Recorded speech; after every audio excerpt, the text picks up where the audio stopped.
মিশরীয় সভ্যতায় দুর্গাপুজো বসিরহাটের ঘোষবাড়িতে।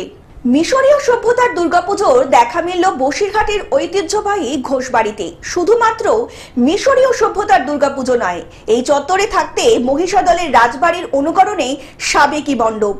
একই চত্বরে তিনটি আলাদা দুর্গাপুজোর আসর বসতে চলেছে ঘোষবাড়িতে। এমনিতেই সারা বছর ধরে একাধিক অনুষ্ঠান সহ সমাজসেবামূলক কাজ করে চলে ঘোষবাড়ি, কিন্তু এবছর পুজোর ভাবনা একেবারে অন্য। দীর্ঘ 6 মাসের প্রচেষ্টায় গড়ে উঠেছে দুটি পূজা মণ্ডপ। তাই লোহা ও রঙের ব্যবহার করে একেবারে হুবহু মহিষাদল রাজবাড়ির আদলে তৈরি হয়েছে পূজা মণ্ডপ। 300 বছরের পুরনো ঘোষবাড়ি নিজস্ব বনিদি পুজো। আর দুপা হাঁটলেই থাকছে বিশেষ চমক, যেখানে তুলে ধরা হয়েছে মিশরীয় সভ্যতাকে। পিরামিড, বালির মরুভূমি, মমি ও ক্লিওপেট্রা সহ মিশরীয় সভ্যতার দেখা মিলবে সেই মণ্ডপে। জানা গিয়েছে মিশরের বিভিন্ন পিরামিড থেকে বেশ কিছু দুর্গা প্রতিমা, সুলভ ছবি এবং ভাস্কর্য উদ্ধার করেছিলেন পুরাতত্ত্ববিদেরা। অর্থাৎ 8 থেকে প্রায় 8000 বছর আগে যখন মিশরীয় সভ্যতার রমরমা, তখন পূজিত হতেন উমা। ভেতরে ঢুকলেই মনে হবে যেন পিরামিডের ভেতরে ঢুকছেন।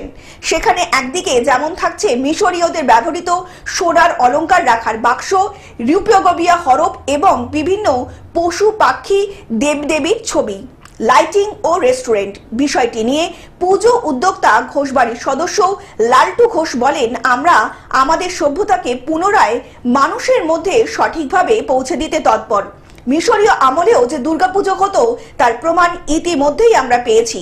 সেই বিষয়টিকে মাথায় রেখেই এবারে আমাদের থিম মিশরীয় সভ্যতার দুর্গাপুজো বলে জানালেন তিনি। অ্যাকচুয়ালি আমাদের 200-300 বছর আগে যে বাড়িতে পুজো হতো সেই বাড়ি সংস্কার করে এখন একটা তো পুজো হচ্ছেই। এছাড়া আমাদের বনিদিয়ানার যে পুজোর সেটা আমাদের থাকছে মহিষাদলের রাজবাড়ি, আমরা তুলে ধরেছি বাড়ির সামনেই। আর সবথেকে বিষয় এবার ইন্টারেস্টিং বিষয়টা হচ্ছে একটা ইন্টারন্যাশনাল থিমকে তুলে ধরা হয়েছে এবং হিস্টোরিক্যাল একটা থিমকে আমরা তুলে ধরেছি।